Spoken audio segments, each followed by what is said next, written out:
Sous un bien triste ciel, un exomatriciel, c'est logique. Bon, arrêtons la poésie, la pseudo-poésie là, et voici l'énoncé du jour. Soit C l'ensemble défini par C égale l'ensemble des matrices de taille 2, carré de taille 2, qui s'écrivent x en diagonale et y moins y sur les deux autres coefficients restants, avec x et y dans R.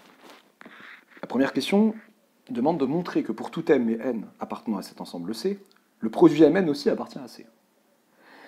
Et en deuxième question, on nous demande de montrer, on nous dit que pour toute matrice M de C, donc qui s'écrit comme ça, on pose bien norme de M, vous ne savez pas encore ce que c'est qu'une norme a priori, en tout cas vraiment sur le plan mathématique avec les bonnes définitions, peut-être que si au lycée vous avez des petits souvenirs de ce que c'est qu'une norme, on pose norme de M égale valeur absolue de X plus valeur absolue de Y.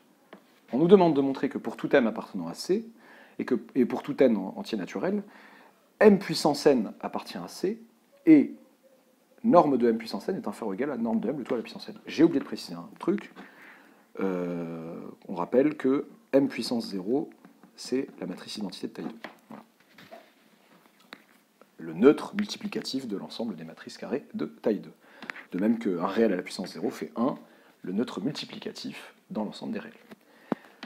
Alors, combien de temps? Peut-être 25 minutes me semble raisonnable. 20 à 25 minutes avant de regarder la correction. Vous trouverez comme d'habitude l'énoncé et la correction détaillée en description de la vidéo, avec peut-être d'ici 2-3 jours, en tout cas 2-3 jours maximum après le moment où je posterai la vidéo. Et l'exo qui sera posté sera peut-être, l'énoncé et la correction de l'exercice qui sera posté en lien sera peut-être un peu plus long, donc il contiendra probablement ces questions-ci et avec d'autres questions. Ok, alors, déjà pour commencer, comprenons déjà une chose.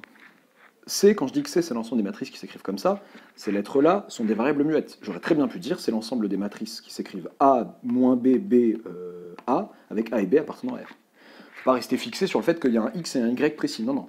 Donc C, c'est l'ensemble de toutes les matrices de taille 2 qui s'écrivent comme ça. Une matrice s'écrit 1, 0, 0, 1, la matrice identité, elle appartient à C. Une matrice s'écrit 2, moins 1, 1, 2, du coup, parce que j'avais dit 2, appartient à C. Pour être dans C, c'est ça la règle. C'est qu'il faut les deux mêmes réels ici, et deux réels opposés ici. Ok, donc pour montrer que pour tout M et N, deux matrices de C, leur produit est dans C, il faut que je commence par poser, soit M une matrice de C, et N une matrice de C quelconque. Mais qu'est-ce que c'est qu'une matrice de C? C'est une matrice qui s'écrit comme ça. Je disais soit Mn appartenant à C, donc c'est par ça qu'il faut commencer. Le but c'est de montrer que leur produit appartient à C. Donc si M appartient à C, c'est qu'il existe X et Y tel que M s'écrivent comme ça. Et si N appartient à C, c'est qu'il existe X' et Y', pas forcément le même X et le même Y, tel que N s'écrivent X' moins Y', Y', X'. Aucune raison de penser que c'est le même X et le même Y. Donc il existe X, X', Y, Y', j'aurais peut-être dû les donner dans l'ordre XY, X', Y', mais ça ne change pas grand-chose, appartenant à R, tel que, M s'écrivent, X moins Y, YX, et N s'écrivent X' moins Y', Y', X', si je dis pas de bêtises. Ok, et le but c'est de montrer que Mn a aussi cette tête-là, a une tête qui ressemble à ça, c'est-à-dire qu'avec un réel là, deux réels opposés, le même réel là et deux réels opposés là et là. Donc Mn, qu'est-ce que ça fait par multiplication matricielle? N'hésitez surtout pas à poser en brouillon la multiplication comme ça. Moi j'aime bien faire ça, aucune honte à l'avouer et à l'admettre. Ça m'évite de me tromper en contrôle, donc bon, j'ai plus de contrôle, mais voilà, ça m'évitait. Du coup, au fur et à mesure, vous en aurez peut-être de moins en moins besoin, mais ça permet de visualiser facilement. Donc, Mn, ça sert à rien de mettre ça sur sa copie. Il vaut mieux éviter de mettre ça sur sa copie, bien évidemment, mais pour s'aider, ça peut être pas mal. Donc, en brouillon, ça fait X, X', moins Y, Y'. Donc ça, c'est premier coef en première ligne, première colonne. Première ligne, deuxième colonne, X facteur de moins Y', donc ça fait moins Y', moins Y, X'. C'est ligne colonne, tac, tac. Deuxième ligne, première colonne, YX' plus XY'. Deuxième ligne, deuxième colonne, moins YY' plus XX'. Est-ce que je reconnais là une matrice de C? Est-ce que ce réel et ce réel sont le même? Oui. Est-ce que ce réel et ce réel sont opposés l'un de l'autre? Oui. Donc je vais le mettre en évidence en disant, attends juste, XX' moins YY', XX' moins YY', je fais juste l'effort de remettre dans l'autre sens, même si c'est égal, quoi. complètement égal. Et du coup, là, j'ai yx' plus xy'. Et là, j'ai l'opposé de yx' plus xy'. Et donc, je peux leur dire, bon, si je veux faire du Z, je vais dire avec ça appartenant à R et ça appartenant à R. C'est bien une matrice de C. On a bien. Eh bien, quel que soit M, N appartenant à C, Mn appartient à C. Ok, pour la première question, c'est assez simple, c'est juste qu'il faut surtout pas faire l'erreur de croire que M et N s'écrivent avec le même X et le même Y. Il n'y a aucune raison de penser ça. C'est deux matrices quelconques de C. Ok, pour la question 2, on nous a posé, donc, pour une matrice M quelconque de C, bah, la norme de M, en fait, c'est la valeur absolue, par exemple, de ce coef-là, plus de ce coef-là, plus la valeur absolue de ce coef-là. On nous demande de montrer déjà que pour tout M appartenant à C, pour tout N appartenant à C, M puissance N appartient à C, et que la norme de M puissance N, c'est inférieur ou égal à la norme de M, le tout à la puissance N. Il y a deux choses à montrer. Donc déjà, M puissance N, comment je peux montrer que c'est dans C? Donc déjà, j'ai montré en première question que quand je prends deux matrices dans C, leur produit reste dans C. Bah, comment je passe du produit à la puissance? Comment je passe d'une propriété que j'avais sur le produit à une propriété que j'ai sur la puissance? Je pense tout de suite, bien évidemment, la première idée qui me vient en tête, c'est une récurrence. Ça me fait penser à toutes ces démos de cours sur, par exemple en complexe, montrer que module de z à la puissance n, c'est égal à module de z de tout à la puissance n, à partir du fait que module de z1 fois z2, c'est module de z1 fois module de z2. Donc, on utilise cette même propriété, on utilise une récurrence. Enfin, dans l'hérédité de la récurrence, on sert de la propriété avec juste un produit de deux termes. Il y a plein de démos de cours qui se basent sur ça, sur le fait que je montre des choses sur un produit à deux termes, et ensuite je généralise avec une récurrence pour une puissance. J'ai déjà montré, ça tombe bien, qu'à chaque fois que j'avais un produit de matrice de C, bah, ça restait dans C. Donc C était stable par multiplication matricielle, par produit matriciel. Donc ça va m'aider dans ma récurrence. Dans l'hérédité, je pressens que pour passer de m puissance n à m puissance n plus 1, il faudra dire, bon bah m puissance n plus 1, c'est m puissance n fois m, et les deux sont dans C, donc ça reste dans C. Pour ça, il faut faire attention. Je vais avoir la même idée, mais il faut, pour commencer, que je montre, avant ma récurrence, que pour tout m et n appartenant à C, la norme de m fois n est inférieure ou égale à la norme de m fois la norme de n. Comme ça, je pourrais m'en servir dans l'hérédité de ma récurrence aussi. Donc je vais commencer par montrer ça. Donc, d'après la question 1, en fait, je ne suis pas obligé de tout refaire, en fait. Si je pose m et n de la même manière que la question 1, soit mn appartenant à C, donc je vais pouvoir leur dire, avec les notations de 1, pour pouvoir dire, bon, je ne vais pas réintroduire x, x', y', y', c'est bon, vous avez vu. Eh bien, norme de m fois n, qu'est-ce que ça fait? Donc déjà, mn appartient à C, donc cette fameuse norme-là qu'on définit sur C, parce qu'on a dit pour toute matrice dans C, elle est valable pour m fois n. Ben, qu'est-ce que ça fait, la norme de m fois n? Ça fait la valeur absolue de ça plus la valeur absolue de ça. Ça fait valeur absolue de xx' moins yy', plus valeur absolue de yx' plus xy'. Et je veux montrer que ce machin-là, c'est inférieur ou égal à la norme de m fois la norme de n. Fois la norme de n, pardon. Hop, j'avais mis un petit 1 ici, pour éviter de le voir. Alors, donc, d'une part, et norme de m fois norme de n, qu'est-ce que ça fait? Bah, ça fait, la norme de m, c'était valeur absolue de x plus valeur absolue de y, et la norme de n, c'est pareil, mais sauf que c'est x', y', avec x' et y', je veux dire. Et donc, du coup, ça me fait valeur absolue de x fois x', ou valeur absolue de x fois valeur absolue de x', bah, c'est valeur absolue de x fois x', plus valeur absolue de x fois y', plus valeur absolue de y fois x', plus valeur absolue de y fois y'. Ok. Et j'aimerais montrer que ce machin est plus grand ou égal à celui-ci. Je pressens la chose, normalement, je me dis, bah, inégalité triangulaire. Inégalité triangulaire à gogo. Valeur absolue de m, norme, pardon, de m fois n, j'avais dit, donc, je m'y perds, en fait. C'est le pire endroit pour passer d'une page à la suivante.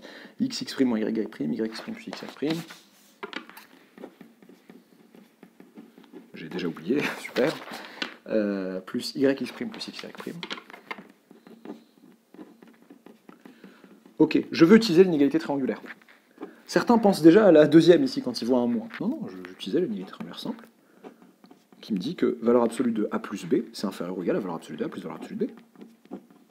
Mais où est passé le moins? Bah ça, c'est pareil que valeur absolue de ça plus moins ça.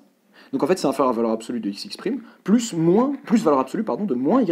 Oui, mais valeur absolue de moins y', c'est aussi valeur absolue de y'. Donc j'ai évidemment ça. Attention à ne pas mettre un moins fou ici. Plus valeur absolue de yx', plus valeur absolue de xy', d'après l'inégalité triangulaire. Inégalité triangulaire. Ok. Et ben qu'est-ce que je remarque? Ben, ça, c'est exactement la norme de M fois la norme de N.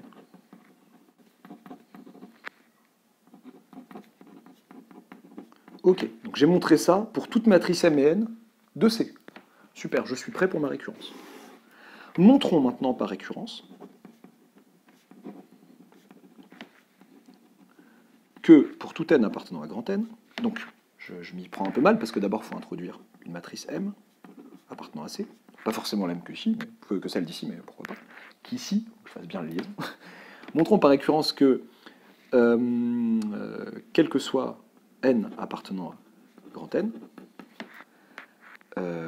donc norme de M, enfin déjà, excusez-moi, donc M puissance N appartient à C, et du coup, norme de M puissance N est inférieure ou égale à norme de M, le tout à la puissance N. Donc ça va être ma propriété Pn. J'aurais dû l'introduire plus proprement avant, soit Pn, soit pour tout n appartenant à grand N, la propriété Pn qui est la suivante. Ok, initialisation. Donc pour n égale 0, eh bien qui est M puissance N? Ben, on a dit que c'était la matrice identité. La matrice identité qui est égale à 1, 1, 0, 0, donc si j'ai tout à fait le droit de dire que ça c'est mon x et ça c'est mon y, donc il y a le même x et il y a les opposés là et là, je peux faire du zèle en disant 1, 0, moins 0, 1. Je crois que le 0, ouais, non, le moins était là, donc je vais mettre là. J'exagère vraiment, on n'a pas besoin de ce genre de détail, mais pour que vous visualisiez bien que ça appartient à C, quoi. Ok. Et que dire de la norme de identité, de M puissance 0? Donc M puissance 0, je vais dire ici, norme de M puissance 0. C'est donc la norme de cette matrice, avec la norme qu'on a définie. Donc c'est valeur absolue de 1 plus valeur absolue de 0. C'est donc 1, d'une part. Et norme de la matrice M, le tout à la puissance 0. Donc là, il n'y a aucun problème à voir. Là, c'est un réel positif. En l'occurrence, c'est un réel à la puissance 0. Et un réel à la puissance 0, bah, ça fait 1. D'où l'inégalité au sens large. L'inégalité voulue, et donc P1 est vrai. P0, pardon. Ok, hérédité. Donc P0, c'était la combinaison de ces deux propriétés. Pour n égale 0. Hérédité. Supposons que pour un certain n, j'espère que ça va tenir sur cette feuille parce que j'en ai pas d'autres, que pour un certain n appartenant à grand n, eh bien, Pn soit vrai. Donc, c'est-à-dire en fait que, eh bien, à la fois le fait que m puissance n appartient à C et que la norme de m puissance n soit inférieure ou égale à la norme de m le tout à la puissance n, et montrons Pn plus 1. Donc il y a un petit 1 là, faites pas attention. Et montrons Pn plus 1. Donc l'idée, c'est de montrer que m puissance n plus 1 appartient à C, mais on a déjà déblayé le terrain. En fait, l'idée, enfin, une fois qu'on a eu cette idée-là, c'est bon, en fait, on sait ce qui se passe, l'hérédité ne nous fait pas peur. Eh bien, m puissance n plus 1 n'est autre que m puissance n fois m, avec m puissance n qui appartient à C, d'après l'hypothèse de récurrence, d'après Pn, et m qui appartient à C par hypothèse de départ, on a pris une matrice de C. Donc, m puissance n plus 1 appartient à C,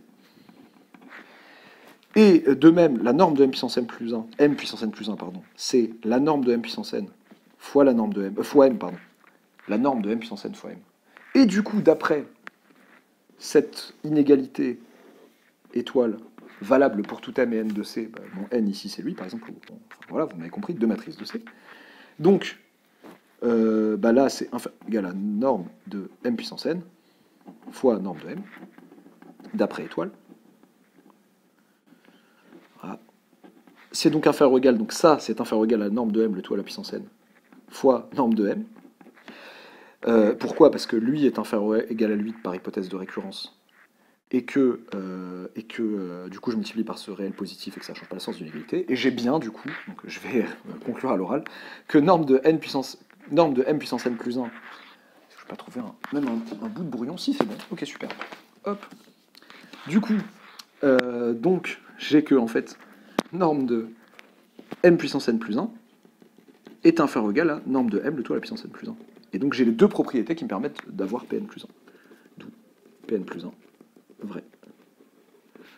Conclusion.